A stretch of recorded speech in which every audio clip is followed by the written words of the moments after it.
Okay, ladies and gentlemen, are you ready for the Thursday fight night? Java versus Kotlin. In the left corner, we got the heavyweight, maybe a little bit too heavy, Mr. Java, Goat Guru himself, Ricky van Rijn. And in the right corner, we got the new, innovative, middle, a little bit too innovative, Mr. Kotlin, Thom van Kalkeren. Guys, have a nice fight, play fair. Cool, welcome to our talk about Java versus Kotlin. But first, why? Why did we start? We did some stare down just this afternoon. And Tom here has started his career at our company this January. And it was all about Kotlin. Kotlin was better performance. Everything was better with Kotlin. But I said we had some of our shares with new technologies. Java will prevail. Like always. We have seen it with Scala also. It was like a hype and then it was a little bit flushed down. And now Kotlin will come. So between the hallways we've been in a friendly rivalry about Kotlin was better, Java will prevail. And that way we were ending up in a talk and we ended up here telling our share of Java and Kotlin to you guys. Do you have anything to add to that? Well, yeah, he's been like annoying me for the past like half year that I didn't got an assignment. Friendly. Because I wanted to do something in Kotlin, but just this Monday, a company said like, "Oh no, you can do Kotlin with us." So yeah, it's going quite alright. Yeah, it only took half a year. Okay, so who are we anyway? Let's start with Tom. Yeah, so I'm Thom van Kalkeren, and I've started at Ordina this year. I've been in IT. Well, I did a dropout. I almost dropped out. My study took about 7 years, and during that I started my own company. And we built an entire ecosystem from scratch and took all the steps along. And that was all in Ruby on Rails, which is well basically my prime specialty. But a few years ago I saw Kotlin coming around the block, doing all the non-Android stuff, but rather the server side. And I was like, well, this is absolutely amazing. And in the meantime, I also got a child 1.5 years ago, and well, I thought I need something more steady, so I went to Ordina. Whether it's really because of me having a child or wanting to do something with Kotlin, which I couldn't do at the startup. Well, you'll never know. But yeah, that's my CTO, right? From the startup. Yeah. Don't be shy. Well, yeah, yeah. We got eight people at the max in the tech team, so. Yeah. Yes. So then a little bit about me. I never got there. Never been a CTO or anything. I was just after my study going to work as a Java developer. I've been to the public sector, the finance sector, Rabobank. Some of you may know that around here. And further on, I'm 34 years old. I live here nearby, Veenendaal. And I have a small passion for Java development. I've been starting since Java 1.3. So that goes a little bit back. Some go way more back. But anyway, we're going to do a little bit of deep dive in some of the next slides. Also about the Java concurrency, Java 21, Project Loom. Some also have talks about it. And we're going to compare that also to Kotlin in a way. But enough about us. Let's do a show of hands. Yeah. Okay, let's start with the first question. Who is afraid to raise their hand? Okay, yeah. Very good. Okay, nice. Ari. Yeah, so our questions will should be heading. Okay, who has programmed in Java? Well, that's unexpected. Very good. Got some people from marketing over there. But otherwise, it's everyone. Okay, who has programmed in Kotlin? Oh, very nice. Yeah. Well, we shouldn't have made this a beginner's talk then. Oh, okay. That was not expected for me then. Okay. Wow. Cool. So here thinks programming is fun. Okay, those are, yeah, nice. Well, let's see. You have any more questions? Nope. No? I'm going to go to the next one. Because Java is one of the most stable environments I've seen. Because since 1997, there's 3 billion devices running Java. And still. So if I would start with Java because I got 3 billion devices already running. That's cool. That's a solid factor then. But of course, there's something beneath. That's... Yeah, so I just went into myself, okay, what's the best way to think, like, how many devices are running Kotlin? So obviously it's like, well, Android devices. So done some digging and, well, there's 3 billion Android devices as well. So yeah, we're at a crossroads there. So JetBrains hasn't published any real statistics, but this also doesn't include like iPhones and server-side, which is getting increasingly more popular. So, but yeah, the official stance is 3 billion as well. Yeah, I was a little bit shocked of that. I thought it was a little bit less, because the Kotlin is later introduced.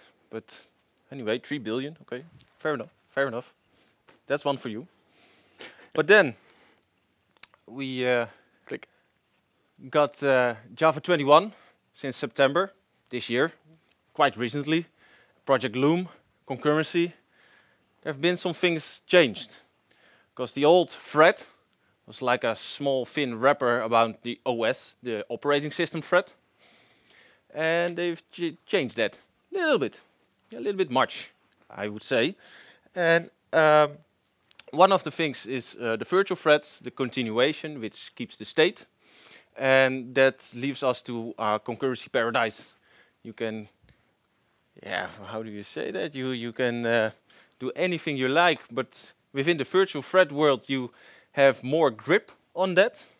So your OS, usually it was you just build your thread, you give it to your OS, and it will solve all your problems. Anyway. With virtual threads, you got a little bit more grip on that.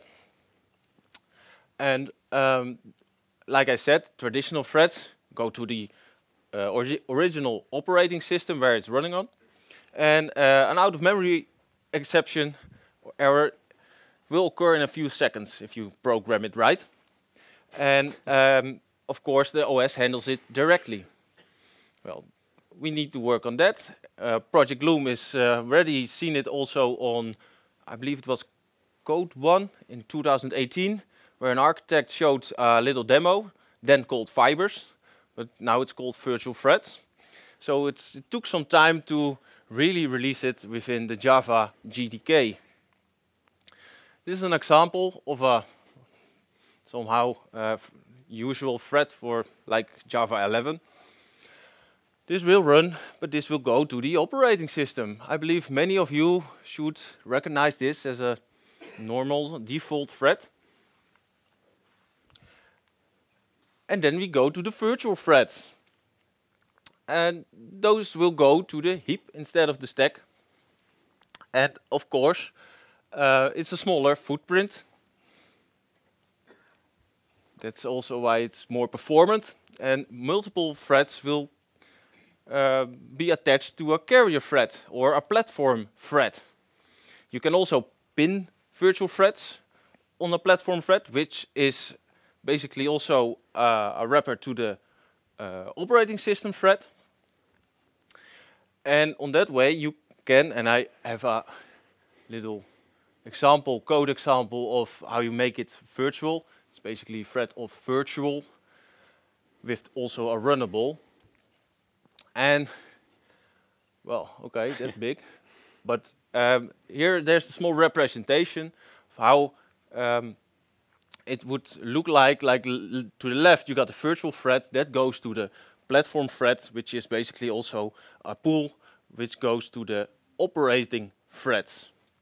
There are a lot more details to this, but also there are other talks about specifically Project Loom, virtual threads, stuff like that, so I'm not going to do a lot of deep dive on that, but that's our concurrency from the Java point of view, which I expect to be Java to be more performant instead of Kotlin.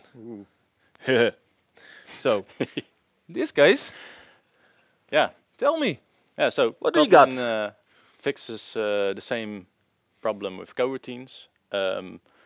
So when you're doing a startup, like skill is everything. Of course, you build something, and millions of people will instantly like drive towards to buy your product. That's why I'm here. Well, no, and but it also doesn't matter. What matters is what you have to do as a developer to make something scalable. Because, like, yeah, using resources is also well, it helps you build a proper company, build good products in which your customers can rely. And well, this was all very complicated, but I would like just to like play a game. Seek the differences. Well, it's well, there's like free. Change the name. The repository is different, and there's a little arrow on the left side of the screen, which indicates see that. my pointer there, but Yeah. So find by name, find all, and the default are all asynchronous.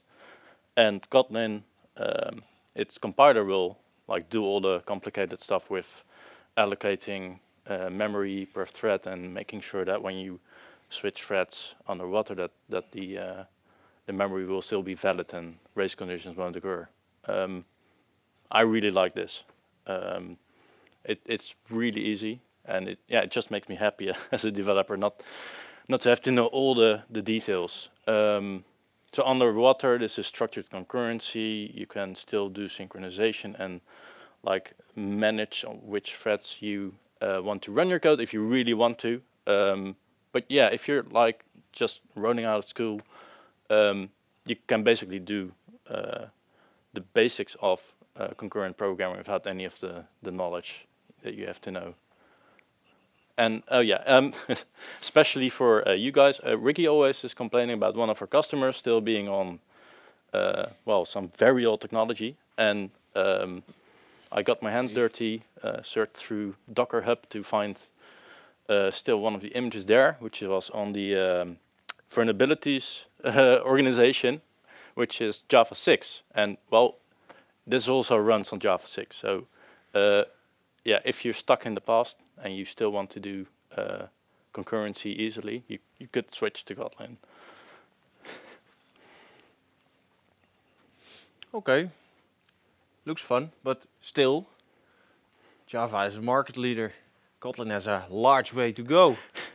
We have a lot of clients in the, like I said earlier, in the public sector, finance, industry. So, well, basically, I got a job. You still need to wait for an assignment. Yeah, the 21st. Yeah, yeah. Yeah, it took some time since January. Sorry, sorry. Don't need to hurt you. But anyway, I believe you are getting there too. Yeah, we're going some real speed. Well, we saw it at the start. Like a lot of you have already tried Kotlin, maybe done entire projects. I don't know, but yeah, the ecosystem is also moving. So obviously, like Android is Kotlin by default for some time now. Since well, basically some company tried to sue them for like having 2 lines of code identical to the JVM code base. Yeah, that was in 2009. The lawsuit will conclude next year. Yeah, Gradle is also switching to the Kotlin syntax by default, so no more, but less groovy, but more fun, perhaps. yeah, Spring is obviously tried it this year for the first time. It's quite amazing. Looks a bit like Ruby on Rails, but well, way more enterprise. Yeah, and it's also getting native support. So yeah, it's going great. And also one of the points, like a lot of companies are now trying to introduce Kotlin into their existing code bases. Well, one of the prime examples, of course, is Google, and they didn't find any like hampering when their developers started to integrate Kotlin into their existing projects. Well, they did see like bugs and all other stuff reduce. So yeah, that's quite promising. Okay. Yeah. Still not convincing. But anyway, from our audience, does anyone know how these pictures relate to Java? Of course, it's already there in the name, right? But does anyone know some background information on this? Because can I see some hands who know? I don't gonna ask. I just want to see some hands. I got one. Yeah, I believe there was a second. Ooh, okay, cool. Wow, still two. Love that. Yeah, well, of course Java is an island. Okay, but originally Java was called Oak. But because there was a patent on the name of Oak Technology, which still on this time it doesn't exist anymore. It was bankrupt in 2003 out of my head. But anyway, 1990-ish, it was patented. So James Gosling had and their green team had to figure out a new name. So, of course, when they that's why we all see the logo with a cup of coffee. When he took a sip of his coffee, he just looked at the bag and saw the origin of the coffee. That was Java out of Indonesia. So it was born. So that's how these pictures get to the Java GDK and programming language. Cool. Some background information about Java. I think there's a lot more. Of course there's more, because James Gosling was of the green team, had a lot of things to, had co-workers, also interesting. But how does that compare to Kotlin? Do you got some juicy story about it? Yeah, it's also named after an island because it's fun.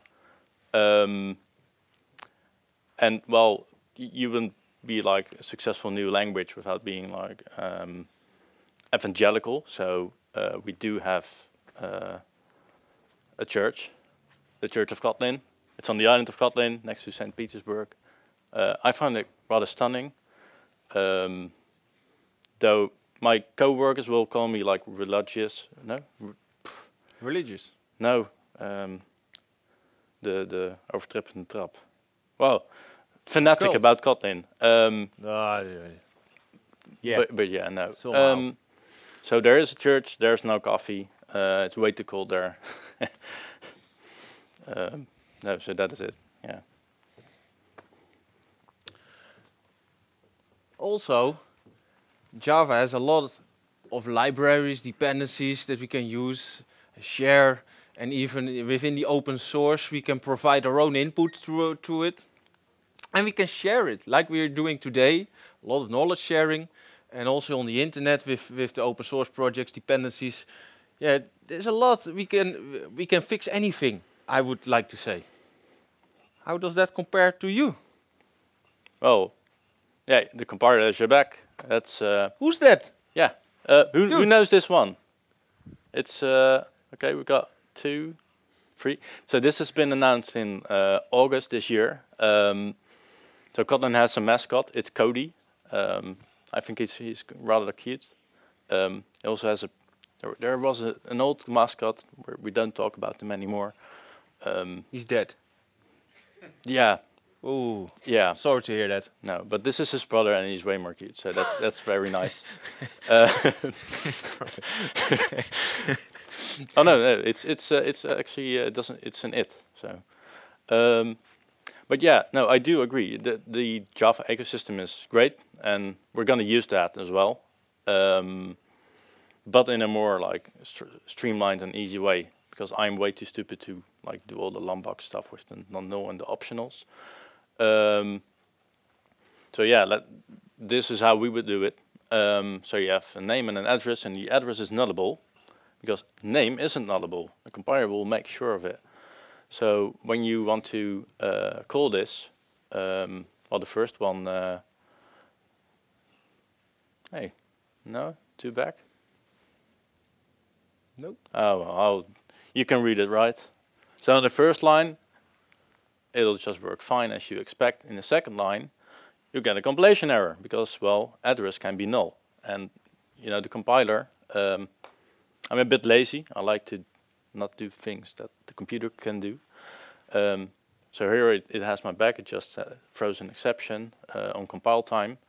So in the last line on number 11, there's the on JavaScript we do the safe coalescing, but just some syntax to make sure that street isn't called on a null object, and rather it defaults all the way to the yeah, this is a fun one, the Elvis operator, because if you look at the one side, it's like Elvis with the hair. Yeah. Okay. You say it. And then you'll just get unknown on the screen. Okay. Yeah, memory safety. Awesome. What is this? Well, I don't know. I Public class meme set joke. You wouldn't get it. How does this relate to the joke of the Joker? Anyone? No? Yes! Thank you! There's no getter! But we don't need to with records. Ooh. Ooh. With your joke about beans encapsulation. Sorry for that. How would that be towards Yeah. your stuff? No, we've been for the past 11 years been discussing whether we should allow that joke to be possible. The current answer is still no. You can't make that joke. But if you continue, well, we hardly have to, because we just make all our fields public if you make a getter and a setter. So underwater, this doesn't break any of the stuff that you're used to, because the compiler will make sure that there's still a field and there's a getter and a setter for the JVM to do all its things. But when you're just writing Kotlin, you can just do like the joke, and you get the joke. So everyone can get the joke. We got records, Yeah. dude. We got records. So in the fun thing here, I've done some extra syntax in there. You see the late init var. So var means that the reference is mutable, but this is not in the constructor, so it's still null. But it's not defined as not null, which is it's a failure. So you've got the late init, in which you can basically tell the compiler like, well, I'm gonna make sure, I'm gonna do work for once, and I'm gonna make sure that it will be initialized whenever someone will call this. So yeah, this is a fun way to make a runtime exception. Yeah, they're still in there. Yeah, oh, this is my favorite part. No. Yeah, I'm gonna hijack his slide. Yeah, so Kotlin is also multi-platform, and which means that when you're writing Kotlin, you can write it in a common way, and you can compile the stuff to either Android or iOS or JavaScript or JVM or WebAssembly or Linux or even Mingway, and your code will still run, which is, well, quite awesome, because then you just have to learn one language. Well, in theory, we did some tests last time with React Kotlin. Didn't went too great. No, it's not. But still, it's yeah. So the JavaScript stuff is still experimental, but it's getting there. Wasm will be awesome, especially for building Docker containers. And then there's Compose multi-platform, which is basically their answer to Google's what's it called?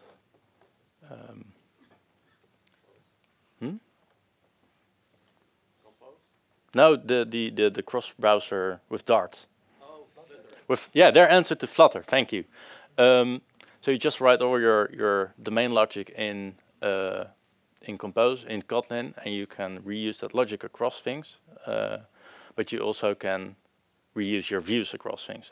Whenever you have, just continue. Why? Yeah, because so not all the platforms are actually the same, and well, life is life, so things have to be difficult. This moment it's going to be difficult for Ricky. So let's say that you want to change implementations on your platforms, then you just do the expect, in which you don't actually, well, it's basically an interface telling the compiler that you want these functions to exist on each platform, but that you're gonna change the implementation per platform. So let's try this with JavaScript. You expect fun? No, that's just function. Yeah, no, we gotta have to have fun, right? So yeah, is Ricky a good programmer? Well, if you're asking this him on JavaScript as a target, well, no.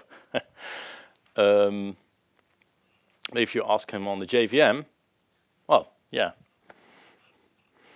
So in the actual there, that's like then the compiler, like this is the function for this platform. This actual, yes, yeah. Thank you. Yeah. Yeah, so I tried building something a few months ago. It took 2 days. I'm not sure what the thing on the bottom is, but it doesn't matter. So this is what your component looks like. This is showing like info on a git commit. Syntax is quite neat, and it's really easy to use. And well, this is then here the bottom part there is what the component rendered. And so, well, I got quite far in 2 days without basically any native knowledge. So yeah, worked really well. Yeah, I like your multi-platform thingy going on there, but we also got Java FX, which claims to be the same, almost. Not as much of the bullets you got there going on, but anyway, Windows, Mac, Linux. Yeah, pretty much does the same, I guess. Does it crash quite often still when you're like using the experimental stuff? No. But maybe better suited for some of our customers then. Let's see. But anyway, we got a little bit of Java Kotlin thingy going on, and we're also trying to get some facts straight, digits, numbers. So get me something. So we went to the TIOBE index. First one's for Java. In the bottom there is the year and the ratings. And of course, which I would like to mention, we were Language of the Year 2005 and 2015, right? Yeah. Yeah, well. Thank you. Yeah? Haven't seen that on the Kotlin nope. TIOBE index. However, there we need some work, because we are at the lowest position right now. So we need to get some work done. How's yours? Well, going great. We saw that at the start, like lots of people are doing it. It's really difficult to actually like search for all the job openings and stuff to find companies which are doing Kotlin. So yeah, if you're actually like doing a Kotlin project in your organization, you can really help. Well, if you like Kotlin, if you hate it, you shouldn't do this. But like, write something about Kotlin in your organization, how it's changing the way you're working. Yeah, well, yeah. Yeah. Oh, these are hard facts, right? Yeah, I guess, but I'm still I'm not convinced, because if we are going to look at how they measure things, they just have a search query for the language name space programming, how much that has been in the search engines like Google and stuff like that. But how many of you are searching when you are debugging or stuff? Like for me, for instance, Java programming, Spring, I don't know, something which went wrong. No, I don't. Because I'm really into the details. I'm not mentioning Java programming. So it's a little bit mixed up signals here. That's for me. So I think there's an interest for Kotlin. Definitely. That's what they prove for me, but still not much of the usage. We still don't know whether like Java is just actually really easy to use and intuitive, and people don't have any questions. They're I saw a lot of hands here. Yeah, they use it. Oh, yeah, true. But they're not like querying Java programming. That's okay. You got me there. You got me there. Okay. You still got me. Now we have a little show of hands here, because we're a little bit on our ending. After this talk, who's going to try a little bit of Kotlin again? Woo! Who's going to try it on their assignment? Oh, Nice. Getting low. But okay, cool. Nice. Who is absolutely still convinced Java will still run the world? Okay, I can accept that answer. Yes. Thank you very much. Yeah. Would love that. But that will be the end of our talk.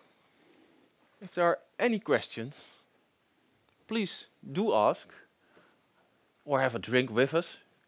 We also have our cups with the juke and how do you I call forgot it? that. Yeah, Cody. Cody. Yeah, the that cute was guys it. called Cody. Still don't get it into my head. Sorry. But that's fine. They're alcohol free, so you can drink as many as you like. We got enough. So please. Sure. Thank you.